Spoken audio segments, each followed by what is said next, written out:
Hey folks, it's Jim. I'm going to go over some vitamin D, how direct correlation to respiratory illness and severity, as well as many other things in this video. I think you're going to enjoy it, and it's a precursor to my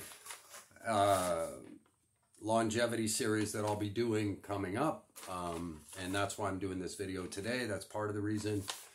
But let me open with a disclaimer. This is very important. This video is not medical advice, dietary advice, supplement advice, or advice of any kind. You and you alone are responsible to seek out the professional advice that is right for you from your doctors, clinicians, physicians, and dietitians that are in your life who have your biomarkers and can advise you properly. This video is for entertainment purposes only. Okay? Very important. So let's get into it. There's D3, D2. D3 is from omega fish, fatty omega fish type of input nutritionally. D2 comes from vegetation type of input with certain vegetables and of that nature. And then the sun, obviously, is a big way that we synthesize vitamin D. Okay? And most of you already know that. But did you know that activated D in the alveoli, the lungs, and the lymphatic system may have a huge effect on respiratory disease outcomes? Did you know that? And that why weren't we told this, and why wasn't this screamed from the rooftops of the CDC, Fauci, and everybody else? Only the Surgeon General came out early on and talked about vitamin D. Isn't that amazing? While other healthcare practitioners who have common sense did, a lot of this information was hidden, scuttled, certainly wasn't on the news many times, and all this, right? We can all see this evidence, and especially the fact that African Americans in the northern climates weren't definitely told about vitamin D supplementation during this respiratory illness period, correct? Okay, so there is direct correlation to vitamin D levels and severity of respiratory illness, okay? And it goes back to, repeat again, activated D in the alveoli, responsible for oxygen, CO2 exchange, right? The lungs themselves and the lymphatic system, okay?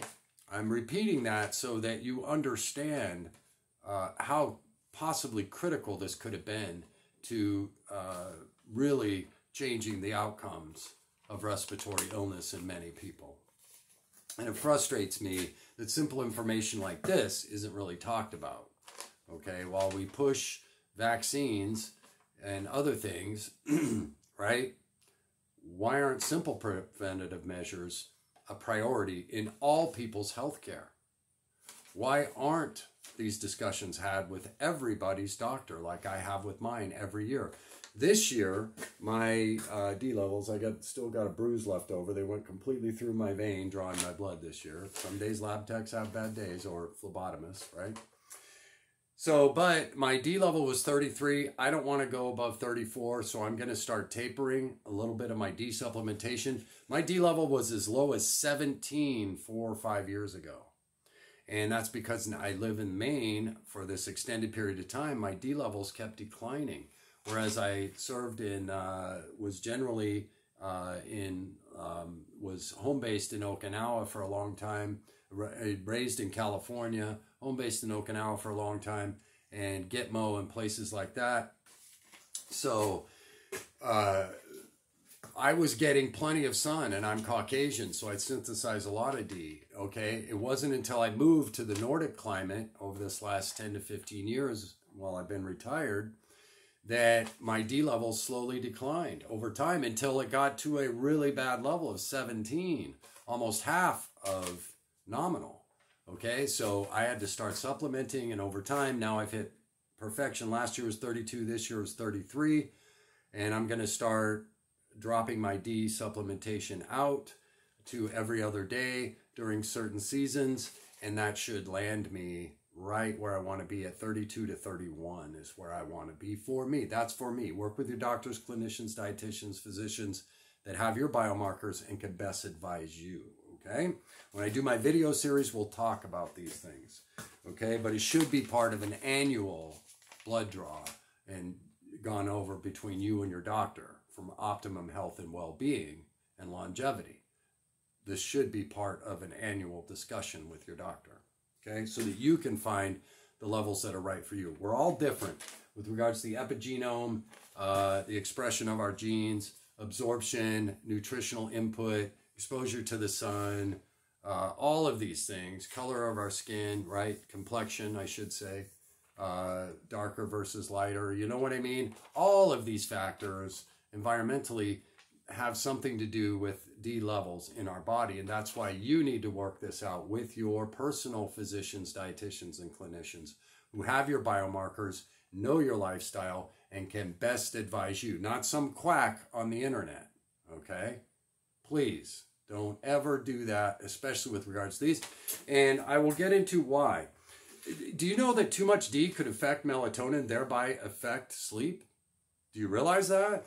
So if anybody's telling you to load up on a bunch of D, you might not want to listen to them anymore. Okay? Because they obviously don't understand the whole gamut of physiology of the human creation. Okay? So that's what I mean. You know, could you bolus once and get away with it? Possibly, yes. Okay, but a good level of vitamin D. We want nominal, constant. That's what we want. Okay? So we don't want to be jamming a bunch of vitamin D all the time. That's one, it could lead to unhealthy outcomes for several reasons, but two, vitamin D is fat soluble, stored in the fat, and you could lead to detoxicity. Okay, so that's why I don't like the idea of cramming a bunch of D all at once. Rather, find nominal for you. Okay, and that requires blood biomarkers, so we know. You and your doctor can work it out, like I have, okay? All right, so the side effects could also, and this is my hypothesis, well, I'll get to my hypothesis in a minute, but D can also affect calcium blood levels, okay? So that could be very important to people with osteoporosis or things like that, and especially as we age, that's another factor in D and how it interacts with the body. So all of this is very important. So one person may need to supplement here, another person may need to supplement up here for different reasons, okay? And that all has to do with you, okay? And your environment and your age as a factor, okay? And other things. But something else this is a hypothesis of mine, and that is that D could elevate calcium levels in the blood too high and cause other complications. I'm not going to get into that on this video. It is a hypothesis of mine, and that leads me to circadian species, which I will talk about in my video series on health and longevity, as to why maybe we shouldn't eat certain foods at certain times. And I will cover all of that in depth, but we are a circadian species.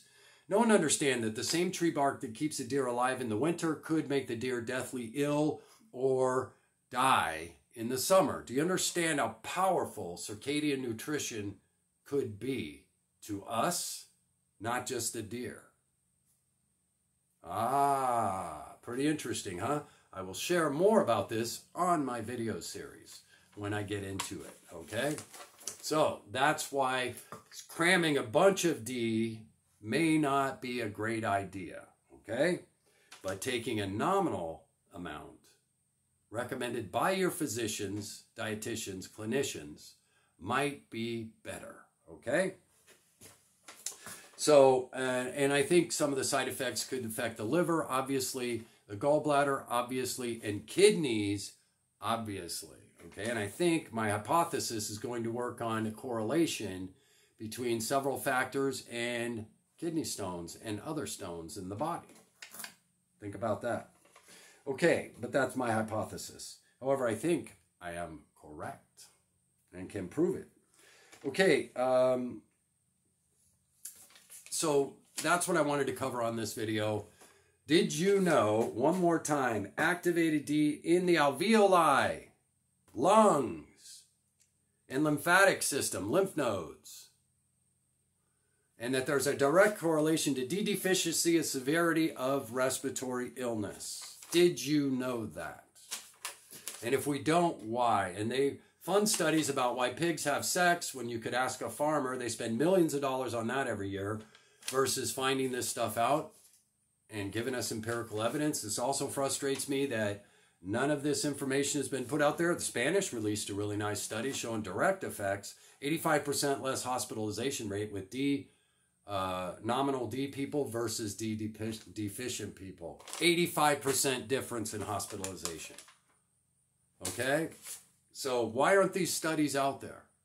Okay? Now, is that going to be the case all the time? No, there are so many factors. However, I think our medical databases and the exchange of information with these computers, we could compile enough data to empirically prove certain things. Why this hasn't been done yet, I don't know. But these are the questions you should be asking the CDC, Dr. Fauci, which I do not respect in any way, shape, or form. I'll do a whole video on that another time as to why. I think several people at the CDC need to be fired. Fauci needs to be fired. The Surgeon General did come out early on and say, vitamin D. So kudos to him. Maybe we need more good doctors in charge of things rather than pharmaceutical sellouts, okay? Because there might be simple information that could have saved hundreds of thousands of lives. And that irritates me as one who is in the medical field. I get PO'd when information like this is disregarded for political and financial reasons that could save lives. I get very bitter. Anyway, I hope you're all doing well. I hope this video has been somewhat informative about D, the body, respiratory illness, and other things, okay? And I hope that you are getting the right information from your physicians, clinicians, dietitians, and how to best supplement D in your life to give you the optimal levels as I have done. And it took me, I've been on a 5-year journey, and now I'm settling right in. And now I know how much D and when to take it and why. And how I wind up with a good nominal D level for me, okay? So anyway, I hope you're all doing well. My video series is going to be really expansive. I think you're going to enjoy it. I know I look like a kook and a fool on the internet most of the time or on YouTube, but I really don't I never edit my videos. I'm not into it for the money, so I'm just me. You know what I mean? But I think you're going to enjoy that I was my own bio experiment over 5 years, and the discoveries we made, we as in me and my doctor, because he wasn't even aware of what was going to happen on this journey. I had a hypothesis, I applied it to myself, and the outcomes are going to blow your minds, as they did him. And guess who lost 30 pounds this year? Because he watched me. Jim out.